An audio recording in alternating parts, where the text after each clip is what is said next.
Wow. Well, I would like to ask you something, which is, very important.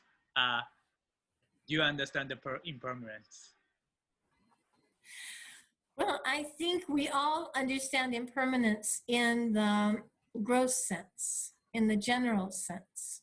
We know that we're all going to die someday, but we don't really, really understand it on a deeper level.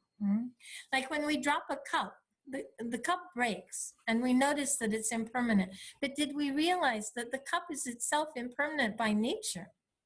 It appears to be so solid, but we know that in fact, all material things are created of molecules, and those molecules are changing all the time. Look at our body.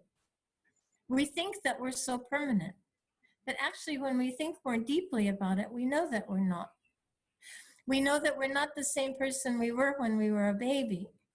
We know that we're not the same person we were when we were a child or a teenager or a young adult.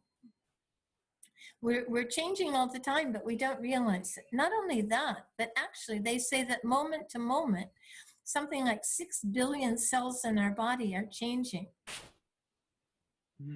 But we're not aware of it, right? We never think about it. If we really understood our true nature, we'd have to understand that our true nature is impermanent.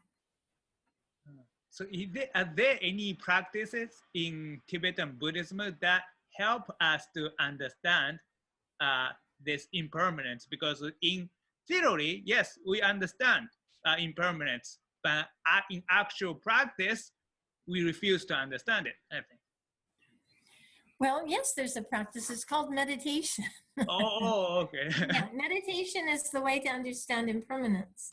So when we sit in meditation, we begin to understand that our mind is changing all the time. We can also understand that everything about our body is changing all the time.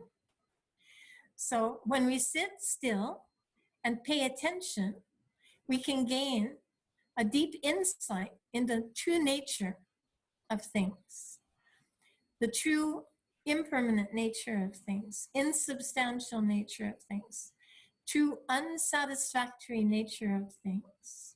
So meditation is the key.